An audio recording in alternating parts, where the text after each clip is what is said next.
জয় গুরু। আজ আমরা শুনব শ্রী শ্রী গুরু প্রণাম মন্ত্র এবং শ্রী শ্রী গুরু গীতা প্রসঙ্গ।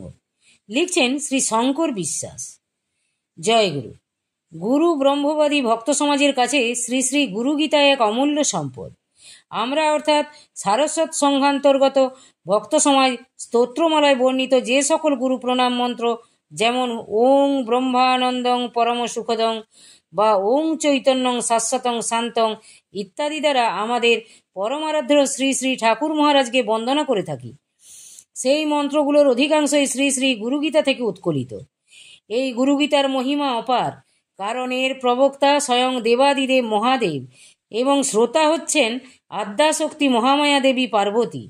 বিশ্বসারতন্ত্র এই শাস্ত্রগ্রন্থ থেকে জানা যায়, একদিন কৈলাস শিখরে দেবী পার্বতী দেবাদিদেব শঙ্করকে প্রশ্ন করেছিলেন, কোন উপায়ে দেহাত্মাভিমানী জীব ব্রহ্মস্বরূপ লাভ করতে পারে। কেন মার্গেন ভো স্বামীন দেহি ব্রহ্মময় ভবেত তং কৃপাং গুরু মে ব্রহ্মণ নমামি চরণং তব। অর্থাৎ, হে স্বামীন, হে ব্রহ্মণ, কোন উপায়ে দেহাত্মাভিমানী জীব ব্রহ্মময় হয়, কৃপা করে তা আপনি আমাকে বলুন, আমি আপনার চরণে প্রণাম করে জানতে চাই। দেবী পার্বতীর জিজ্ঞাসার উত্তরে দেবাদিদেবের শ্রীকণ্ঠে স্ফুরিত হল শ্রী গুরুতত্ত্ব সম্পর্কিত অমৃত প্রবচন তথা শ্রী শ্রী গুরুগীতা। দেবাদিদেব জানালেন, একমাত্র ব্রহ্মবিদ্যা লাভের মাধ্যমেই বদ্ধ জীব অর্থাৎ দেহাত্মবাদী জীব ব্রহ্মস্বরূপে স্বরূপিত হতে পারে। আর এই ব্রহ্মজ্ঞানের উৎস হচ্ছেন জ্ঞানমূর্তি শ্রী গুরুদেব, যার কৃপা কটাক্ষে দেবাত্মবাদী বদ্ধ জীব অনায়াসে আত্মজ্ঞান তথা ব্রহ্মজ্ঞান লাভের অধিকারী হতে পারে। শ্রীগুরু কে? গুরু শব্দের অর্থ বুঝতে গিয়ে সদাশিব শঙ্কর মাতা পার্বতীকে জানালেন, গুরু অজ্ঞাননাশক তথা মায়ারূপ ভ্রান্তি বিমোচক ব্রহ্ম।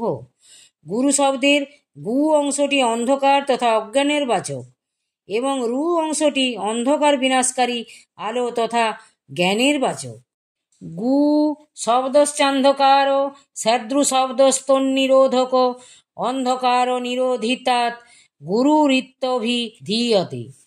অর্থাৎ গু শব্দের অর্থ অন্ধকার এবং রু শব্দের অর্থ অন্ধকার নিরোধক। যিনি জ্ঞান লোকের বিচ্ছুরণে অজ্ঞান রূপ অন্ধকার বিমোচন করেন, তিনিই গুরু। শ্রী শ্রী গুরুগীতায় বিভিন্ন শ্লোকের মাধ্যমে দেবাদিদেব শুধুমাত্র শ্রী গুরুদেবের মহিমাই কীর্তন করেননি, শ্রীগুরুকে বন্দনা করেছেন বারবার। বলা বাহুল্য, এ স্থলে শ্রীগুরু বলতে ব্রহ্মবিদ সদ্গুরু তথা নরাকার পরম ব্রহ্মকেই বোঝানো হয়েছে। তস্মৈ শ্রী গুরবেই নম বলে দেবাদিদেব তাই সদ্গুরুকে পুনঃ পুনঃ প্রণাম জানাচ্ছেন। গুরু এবং সদ্গুরুর মধ্যে সম্যক পার্থক্য রয়েছে। পরম পুরুষ শ্রী রামকৃষ্ণদেবের ভাষায় গুরু হচ্ছেন ঘটক, যিনি ভক্তের সাথে ভগবানের মিলন ঘটিয়ে দেন। কিন্তু সদ্গুরুর ভূমিকা আরও ব্যাপক। স্বয়ং ভগবান তথা পরমাত্মা সদ্গুরুর ভাগবতী তনুতে অধিষ্ঠিত থাকেন। ত্রিতাবদগ্ধ বদ্ধজীবের মুক্তি মোক্ষের চাবিকাঠি কিন্তু সদ্গুরুর হাতে। সদ্গুরু হচ্ছেন নির্বিকল্প সমাধি বুদ্ধিত ঈশ্বরকোটির পুরুষ। নির্বিকল্প সমাধি সাধনার চূড়ান্ত পর্যায়। নির্বিকল্প সমাধিতে সাধকের স্বীয় সত্তা পরমাত্মার সত্তার সাথে লীন হয়ে যায়। সেখান থেকে সকলের সকল সময় যে বুত্থান ঘটে এমন নয়, কিন্তু যখন বুত্থান ঘটে তখন তিনি ভূমা থেকে ভূমিতে ফিরে আসেন পরমাত্মার সত্তায় সত্তাবান হয়ে। নির্গুণ নিরাকার পরম ব্রহ্মের তখন প্রকাশ ঘটে সগুণ সাকার রূপে। সদ্গুরু পরমেশ্বর তথা পরম ব্রহ্মের প্রতিভু নন, তিনি স্বয়ং ঈশ্বর নরাকার পরব্রহ্ম। বৈষ্ণব মহাজনদের ভাষায়, জীবের নিস্তার লাগি নন্দসুত হরি ভূতলে প্রকাশ হন গুরু রূপ ধরি। গুরু কৃষ্ণ রূপ হন শাস্ত্রেরও প্রমাণে, গুরু রূপে কৃষ্ণ কৃপা করেন ভক্তগণে। সদ্গুরুতে মনুষ্য বুদ্ধি করতে নেই, কারণ তার শ্রীদেহ চৈতন্য বিগ্রহ ভাগবতী তনু। এটাই সনাতন শাস্ত্র সিদ্ধান্ত। শ্রী শ্রী গুরু গীতায় শ্রীগুরু তথা সদ্গুরুর মহিমা কীর্তনের সাথে সাথে তার নিরাকার ধ্যান, সকার ধ্যান উভয় পদ্ধতি বর্ণিত হয়েছে, কারণ তিনি যে নির্গুণ গুণময় দুই। সর্বতত্ত্বের সার হচ্ছে গুরুতত্ত্ব এবং ঐকান্তিক গুরুনিষ্ঠায় শিষ্যের যোগ্যতার মাপকাঠি। শ্রীগুরুর ভাবাদেশের অনুসারী হয়ে তার কাজে আত্মনিয়োগ করায় শিষ্যের তপস্যা। গুরু পর তরং নাস্তি। শ্রীগুরুর চাইতে শ্রেষ্ঠ কিছুই নেই। সেই জন্য দেবাদিদেব শঙ্করের শ্রীকণ্ঠে ধ্বনিত হয়েছে গুরুর দেব, গুরুর ধর্ম, গুরু নিষ্ঠা পরং তপ, গুরু পর তরং নাস্তি, নাস্তি তঙ্গ গুরু পরম। অর্থাৎ শ্রীগুরুই একমাত্র উপাস্য দেবতা, গুরু নিষ্ঠায় শ্রেষ্ঠ তপস্যা। শ্রীগুরু অপেক্ষা শ্রেষ্ঠ আর কিছুই নাই, শ্রীগুরু চাইতে শ্রেষ্ঠ তত্ত্ব আর কিছুই নাই। গুরুবাদী ভক্তরা জানেন গুরু একটি অখণ্ড সত্তা, আধার ভেদে তার প্রকাশ্যের তারতম্য হয় মাত্র। স্থূল গুরুদেহের অন্তর্ধান আছে, কিন্তু গুরু ভাব বা গুরুত্বের অন্তর্ধান নেই। গুরুলোপন বক্তব্য স্মরণে রেখে সদা সর্বদা শ্রী গুরুদেবকে স্মরণ মনন করা উচিত। গুরুগীতায় সেই অভিমত প্রকাশ করেছেন স্বয়ং দেবাদিদেব। শিষ্য ভক্তদের উদ্দেশ্য করে শ্রী শ্রী ঠাকুর মহারাজও তাই বলেছেন, গুরুর মরণ নেই, গুরু সাক্ষী চেতা কেবল এবং নির্গুণ। সুতরাং গুরুর চোখে কোনো সময় তোমরা ধূলি নিক্ষেপ করতে পারবে না। গুরু শিষ্যের প্রতি সর্বদা সমান দৃষ্টি রেখে চলেন। শ্রীগুরু প্রদর্শিত পথে চলে তার আদেশ নির্দেশ প্রতিপালন করার বাধ্যবাধকতা শিষ্যের থাকবেই। স্বীয় ভাবনা এবং আচরণ দিয়ে শ্রীগুরুর প্রসন্নতা অর্জন করায় শিষ্যের শিষ্যত্ব গ্রহণের সার্থকতা, আর এর মধ্যে দিয়েই শিষ্য শ্রীগুরুর কৃপা আকর্ষণ করে আত্মজ্ঞান লাভের অধিকারী হতে পারে। তাই দেবাদিদেবের শ্রীকণ্ঠে স্ফুরিত হয়েছে গুরু কৃপা প্রসাদেন আত্মারাম হি লভ্যতে অনেন গুরুমার্গেন সাধম জ্ঞানং প্রবর্ততে। অর্থাৎ গুরু কৃপার প্রসাদেই আত্মানন্দ লাভ হয়ে থাকে। এই গুরু কৃপারূপ পথ অবলম্বনে আত্মজ্ঞান লাভ হয়। শ্রী শ্রী গুরু গীতায় সর্বমোট 113টি শ্লোক রয়েছে। এর মধ্যে শ্রী মহাদেবের শ্রীমুখ নিঃসৃত শ্লোক হচ্ছে 107টি।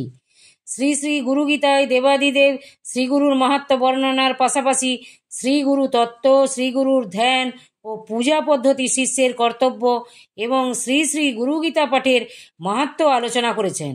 স্তোত্রমালায় শ্রী শ্রী গুরু প্রণাম অধ্যায়ে শ্রী শ্রী গুরু গীতার কিছু গুরুত্বপূর্ণ শ্লোক সংকলিত হয়েছে। সেই শ্লোকগুলোর সারার্থ নিয়েই এই স্থলে আলোচনা করা হলো, কারণ অন্তর্নিহিত অর্থ বুঝে মন্ত্রোচ্চারণের অনুভূতি আলাদা। ব্রহ্মবিদ সদ্গুরু মায়াবদ্ধ জীবের পরম আশ্রয় এবং একমাত্র অবলম্বন। তিনি সর্বতত্ত্বময়, সর্বদেবময়, সর্বভাবময়। একদিকে তিনি নির্গুণ, অন্যদিকে তিনি গুণময়। সদ্গুরুকে গুণাতীত ভূমিতে রেখে তার ভাবাদর্শের অনুসারী হয়ে একদিকে যেমন শান্তভাবে নির্গুণের, অন্যদিকে তাকে ভাবঘন বিগ্রহ রূপে সম্মুখে রেখে সর্বপ্রকার ভাবের তথা আরোপের সাধনাও চলে। তবে যেভাবেই তার মহান স্বরূপ চিন্তন করা হোক না কেন, চিত্তশুদ্ধির তারতম্য অনুসারে কম বেশি চিদানন্দ রসাস্বাদন হয়েই থাকে। সেজন্য শ্রী শ্রী গুরু গীতার সুরে সুর মিলিয়ে গুরু ব্রহ্মবাদী ভক্তকণ্ঠে ধ্বনিত হয় ব্রহ্মানন্দং পরম সুখদং কেবলং জ্ঞানমূর্তিং দ্বন্দ্বাতীতং গগন সদৃশং তত্ত্বমস্যাদিলোকসম একং নিত্যং বিমলমচলং সর্বধি সাক্ষীভূতং ভাবাতীতং ত্রিগুণরহিতং সদ্গুরুং তং নমামি। অর্থাৎ যিনি ব্রহ্মানন্দ স্বরূপ, পরম সুখ তথা পরমানন্দ দান করেন, যিনি পরম শুদ্ধ জ্ঞান স্বরূপ, নির্দ্বন্দ্ব পুরুষ, আকাশের মতো অনন্ত অসীম সর্বব্যাপী, যিনি তত্ত্বমসি ইত্যাদি মহাবাক্য সমূহের লক্ষ্য, অদ্বিতীয়, চিরস্থায়ী এবং চির অমলিন তথা চিরশুদ্ধ, যিনি সকল মনোবৃত্তির সাক্ষী স্বরূপ। কোনো স্থান বা বিষয় নেই যা সদ্গুরুর পুণ্ডরিক, এবং যিনি সকল ভাব এবং ত্রিগুণের অতীত, সেই সদ্গুরুকে প্রণাম করি। চৈতন্যং শাশ্বতং শান্তং ব্রহ্মাতীতং নিরঞ্জনম বিন্দুনাদ কলাতীতং তস্মৈ শ্রী গুরবে নমঃ। অর্থাৎ যিনি চৈতন্য স্বরূপ, অবিনাশী, অবিচল, আকাশের মতো সর্বব্যাপী, সগুণ নির্গুণ, উপাধি শূন্য এবং বিন্দুনাদ এবং পরাশক্তির কার্যের ঊর্ধ্বে অবস্থিত, সেই শ্রী গুরুদেবকে প্রণাম করি। গুরুর ব্রহ্মা গুরুর বিষ্ণু গুরুর্দেব মহেশ্বর গুরুরেব পরং ব্রহ্ম তস্মৈ শ্রী গুরবে নমঃ। অর্থাৎ শ্রী গুরুদেবের ভাগবতী তনু সৃষ্টিকর্তা ব্রহ্মা, পালনকর্তা বিষ্ণু এবং সংহারকর্তা মহেশ্বরের মিলিত বিগ্রহ, সব মিলিয়ে শ্রীগুরু হচ্ছেন সাক্ষাৎ পরব্রহ্মস্বরূপ। সেই শ্রী গুরুদেবকে প্রণাম করি। অজ্ঞানতিমিরান্ধস্য জ্ঞানাঞ্জন শলাকয়া চক্ষুরুন্মিলিতং যেন তস্मै শ্রী গুরবে নমঃ। অর্থাৎ অজ্ঞান অন্ধকারে আচ্ছন্ন বদ্ধ জীবের অন্ধনয়ন যিনি জ্ঞান রূপ অজ্ঞান শলাকা দ্বারা উন্মোচিত করেন, সেই শ্রী গুরুদেবকে প্রণাম জানাই। জ্ঞান শক্তি সমারূঢ়ং তত্ত্বমালা বিভূষিতম ভক্তি মুক্তি প্রদাতারং তস্मै শ্রী গুরবে নমঃ।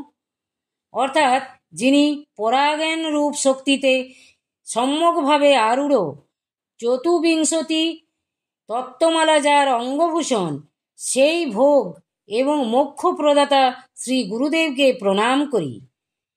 সর্বশ্রুতি শিরোরত্ন বিরাজিত পদাম্বুজম বেদান্তাম্বুজ সূর্যায় তস্मै শ্রী গুরবে নমঃ। সর্বশ্রুতি শিরোরত্ন অর্থাৎ সর্বশ্রুতি তথা ঋক, শ্যাম, যজু এবং অর্থবেদ চতুষ্টয়ের শিরোমণি উপনিষদ। বিরাজিত পদাম্বুজম অর্থাৎ পাদপদ্ম সুশোভিত। বেদান্তাম্বুজ সূর্যায় অর্থাৎ বেদান্ত রূপ কমলের সূর্যস্বরূপ, অর্থাৎ সূর্য যেমন পদ্মকে প্রস্ফুটিত করে, সেই রূপ যিনি বেদান্তকে প্রকাশিত করেন। তস্मै শ্রী গুরবে নমঃ। সেই শ্রী গুরুদেবকে প্রণাম করি। অনেক জন্ম সংপ্রাপ্ত কর্মবন্ধ বিদায়হীনে আত্মজ্ঞান প্রদানেন তস্मै শ্রী গুরবে নমঃ। অর্থাৎ যিনি আত্মজ্ঞান প্রদানের দ্বারা জীবের জন্ম জন্মার্জিত কর্মবন্ধন বিনষ্ট করেন, সেই শ্রী গুরুদেবকে প্রণাম করি। সংসার বৃক্ষমারূঢ়া পতন্তি নরকার্ণবে যেনোদ্ধৃতমিদং বিশ্বং তস্मै শ্রী গুরবে নমঃ। অর্থাৎ দেহাভিমানী জীব কামনা বাসনাপূর্ণ সংসার রূপ বৃক্ষে আরোহণ করে পরিশেষে নরক রূপ সাগরে পতিত হয়। যিনি বিশ্বের জীব সকলকে এই নরক হতে উদ্ধার করেন, সেই শ্রী গুরুদেবকে প্রণাম করি। আব্রহ্মস্তম্ভ পর্যন্তং পরমাত্মস্বরূপকম স্থাবরং জঙ্গমশ্চৈব প্রণমামি জগন্ময়ম।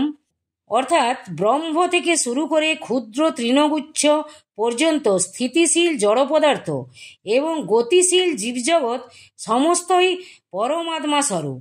এই পরমাত্মা স্বরূপ জগৎপিতা শ্রীগুরুকে প্রণাম জানাই।